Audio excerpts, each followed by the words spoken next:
Guys, today I will be sharing how to make Graham creamy coffee cake, a no-bake dessert. To begin, we're gonna make the jelly. This is 2.5 cups of water, 1.5 tablespoon of unflavored gelatin. If you're using Ferna, I suggest to double the amount of gelatin. 1.5 tablespoon of instant coffee and half a cup of sugar. So to begin, we're to combine all the ingredients. So combine the water, the coffee, and the sugar. Give it a mix, and then finally add the unflavored gelatin. Now we're gonna move on to the stove with the heat setting medium to low heat. And we're gonna continuously stir this. And once the mixture starts boiling, we can take it out of the heat and transfer this into a container.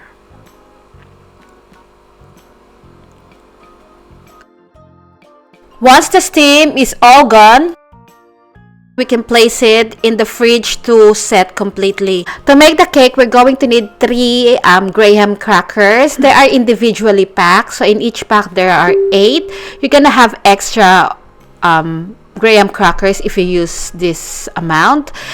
2 teaspoons of instant coffee,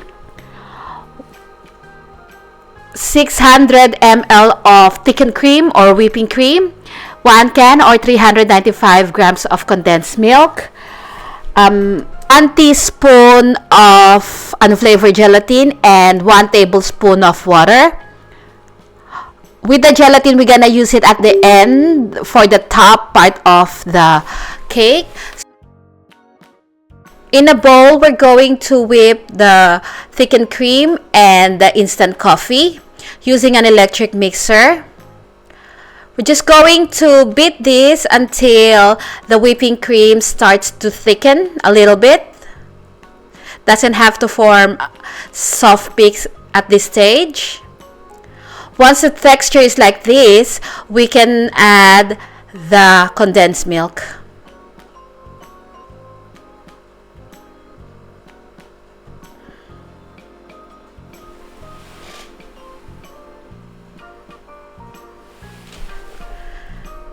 Now continue whipping until we reach soft peak stage.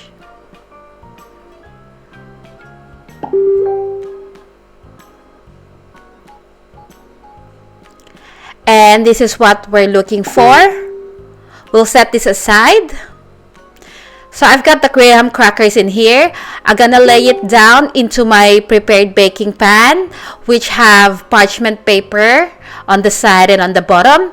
Make sure that your parchment paper is overhanging so we can easily remove the cake once we're finished. Once we fill the cake pan, we can add the cream.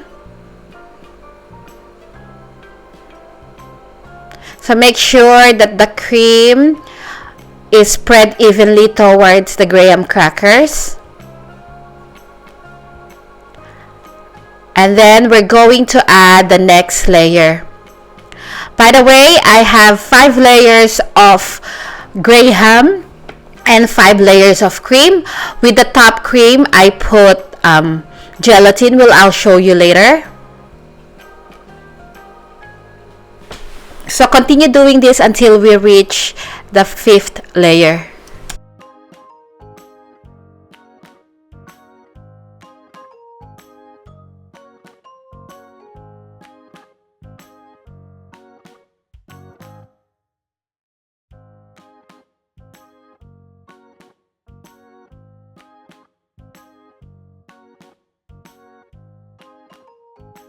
So I'm on my last layer now.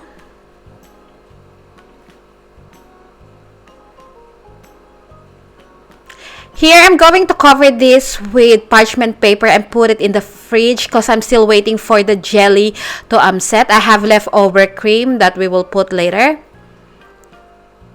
So put this in the fridge while we move on to the next step.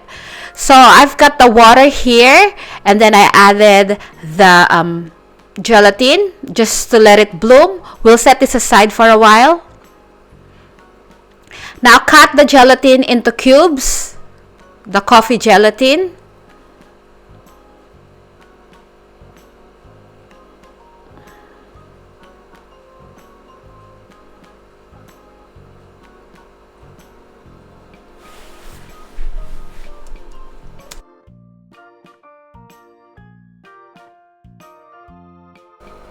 Melt the gelatin in the microwave for about 5 seconds. And then let this cool down before adding to the last cream that we have. Once it's cooled down, we can add it.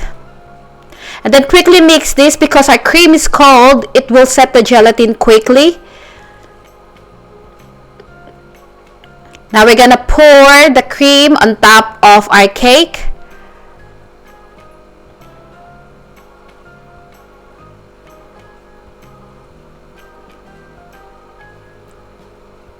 You can put as little or as much as you like with the leftover cream. And now, to finish, we're going to add the coffee jelly on top.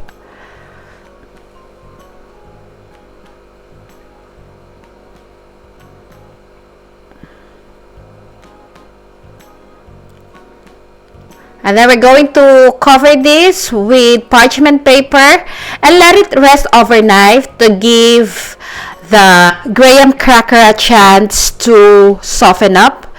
After overnight, this is what our cake looks like. Now to release it from the pan, just pull it up. That's why it's really important to have overhanging parchment paper. And then just transfer it into your serving platter.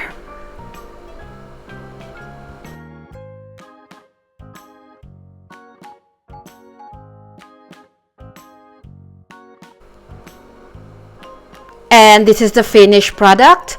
I hope you give this a try. I can guarantee that you're gonna love this. It is so good. And just to show you what it looks like when you cut the cake. Thank you so much for watching, and I'll see you again next week. Bye! If you happen to make this, please do share your photo with me on my Facebook page. Bye!